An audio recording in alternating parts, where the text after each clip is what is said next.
Hi guys, it's Oliver from Spitfire Audio. In this video, we're going to look at how to write a cue for a feature film using the Spitfire Scoring Duo, which is Albion 1 and Spitfire solo strings. This is part 2 of a series of 4 videos. In the first one, we looked at scoring the same cue only using Albion 1. So this is a cue of a feature film that I wrote together with my friend and fellow composer Homai Schmidt a couple of years ago called The Haunted. We've created an online series inside the score if you want to follow the whole process. Right, let's dive in and look at what we did last time.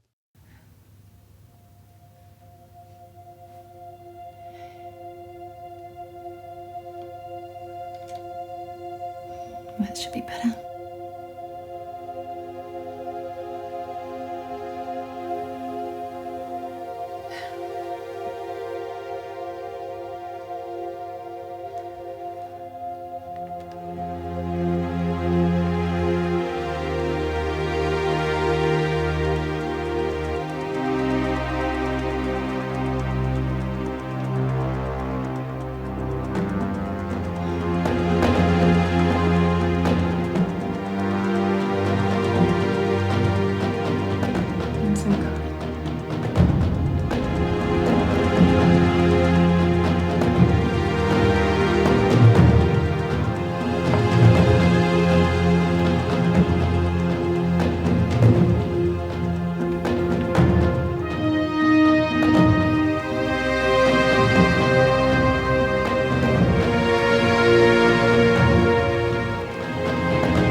Must be so lonely here.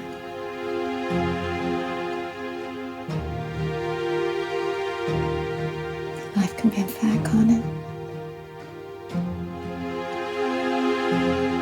Hell no.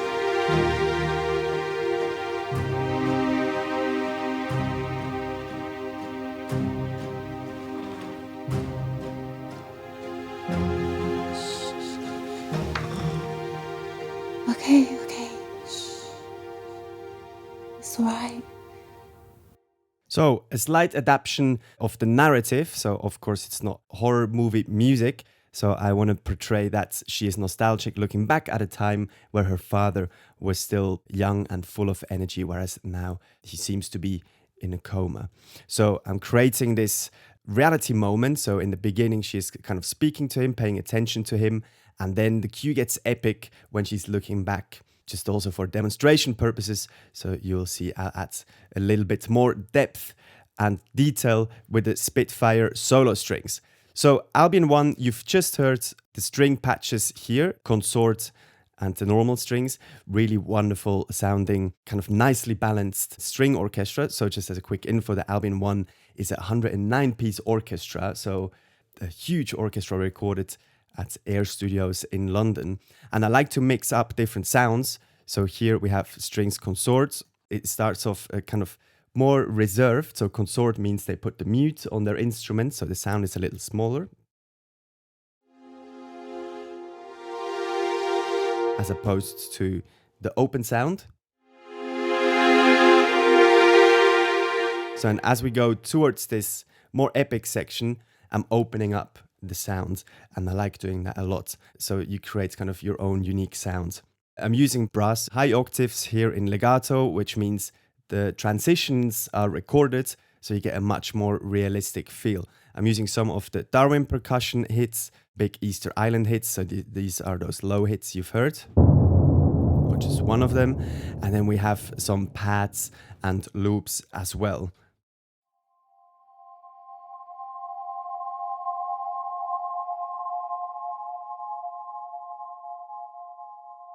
So an all-round, very complete library, Albion 1, but then adding Spitfire solo strings, you just take it to the next level and add realism to your composition. As you can see here, I basically play in chords and patches. It's almost sketching out the cue. And if you want to add counter melodies, etc., then you've just got to add those strings. Solo strings recorded in the same spot, and they're absolutely fantastic lead and solo players we've recorded there. And if we dive into the library, you can see how detailed it is. So if I just go here, so you have 3 different violins. You have a virtuoso, first desk, and progressive. So you get a different timbre and feel of player and first violin, which the first violin is kind of the most important instrument in an orchestra. It's the leader of the orchestra. And then we have viola, cello, and bass. And as you can see here, you have a ton of articulations which you don't have in Albion 1. Albion 1 covers most of the most common articulations, but Spitfire solo strings, you have things like flautando, which is a very specific Spitfire loft technique where the player just plays very soft with the bow and more on the fretboard.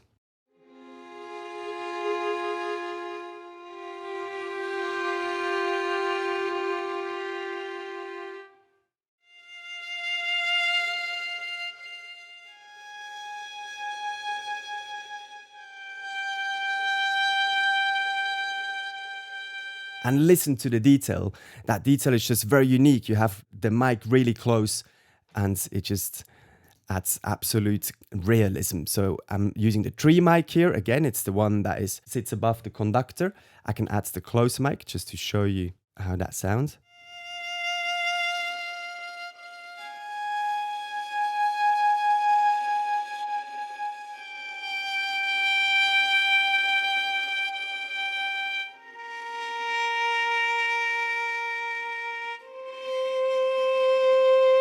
Oh, I absolutely love that sound of the flautando. Just show you a couple more articulations. I'm going to put the tree mic back in, just take the close mic down a little bit because I want to mix it in nicely with Albion 1. So I put it a little bit further back as well because I have the big orchestra, which is kind of this lush, reverby sound.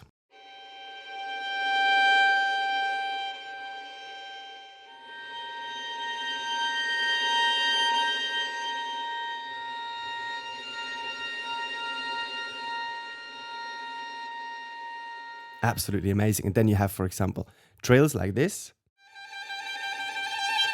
which is really useful. Same in minor second. And then, very important, you have all the legato patches for all these players for just if you want to play it in, if you feel comfortable on the piano, or you can also program it into your DAW, whatever DAW you're using. So we have here individual articulations where you can access all of the articulations available per instrument. So as you can see, it's super, super detailed. So you have mandolin pizzicato, for example. You have different shorts, trills.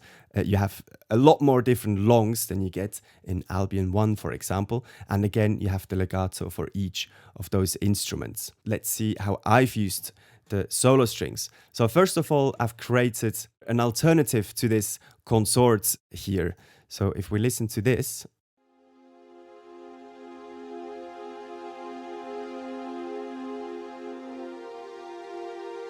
so if you remember, I said I want to create kind of an intimate moment there as she speaks to her father. And I think the solo strings are perfect for that. And I'm loading in violin and the cello playing flautando. So that soft patch I was just showing you. And I'm loading them in together. So they're both playing. And I've just copied this track onto here. And it sounds absolutely stunning.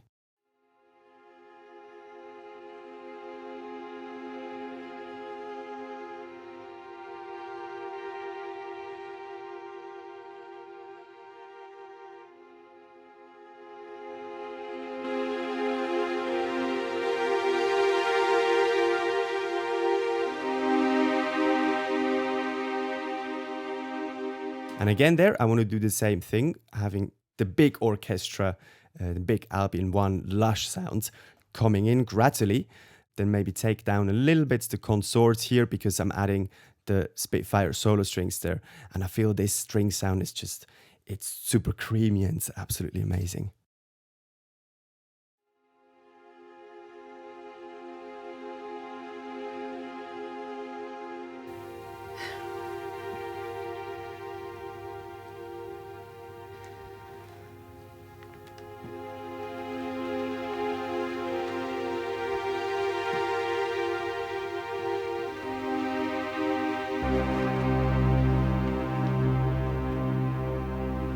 Can you hear how I'm opening up the sound and how in the beginning it sounds really fragile and close, and it just adds that certain depth and uniqueness. Right, then I'm using a cello legato, so I'm introducing a little bit of a counter melody, so more interest in the strings. If we just play everything together, you can hear what I'm doing here with the cello. I'm opening up the MIDI information for you as well.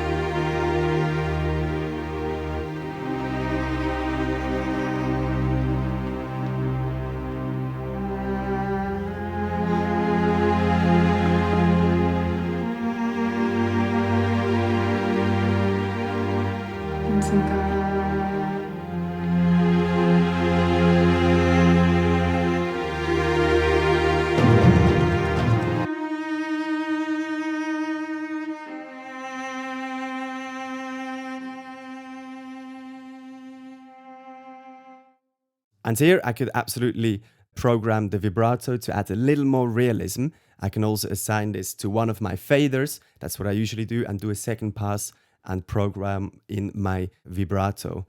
I actually haven't added a close mic here. I think I'm going to just add a touch of that. And then I'm doing a counter melody with the viola here. You just have a listen to all the strings.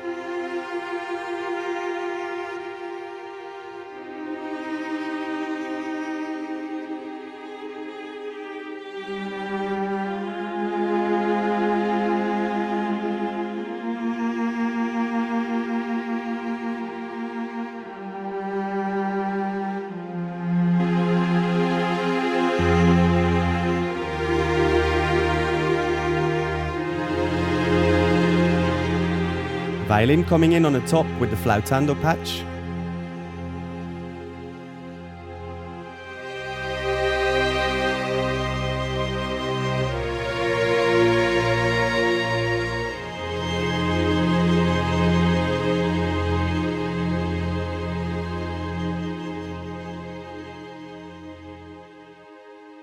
So it's doing a little bit of an answer of what the cello has done there, and actually also what the brass is doing. So when I play the whole piece in the ends, you will hear all these counter melodies and question and answer motifs. So just adding a little bit there. And then what I absolutely love about the solo strings is the bass. So in the bass, I always use the close mic a lot, just to add that clarity and that oomph on the low end. And I don't like using the ambient mic on the bass. I mean, if you want that effect, of course, but I prefer it if it's a little more tight and not so kind of washed out on the low end.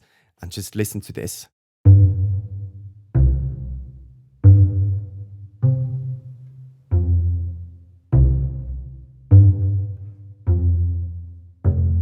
An absolute wonderful sound.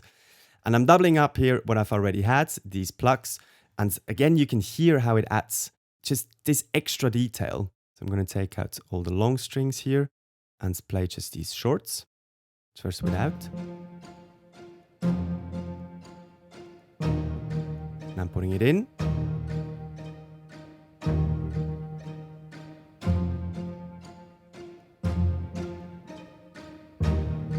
Turning up a little bit actually.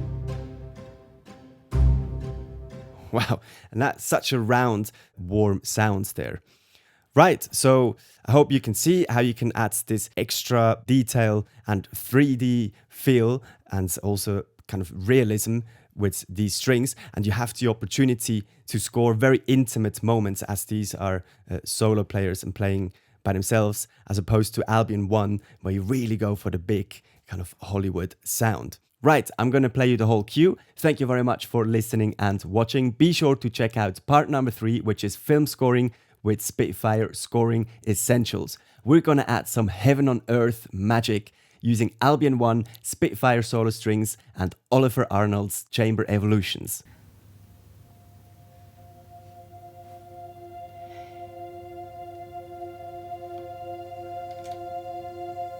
That should be better.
can be unfair, can't it?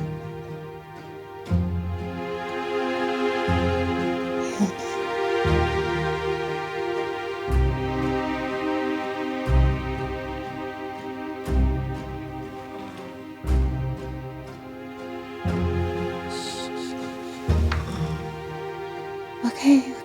Shh. It's alright.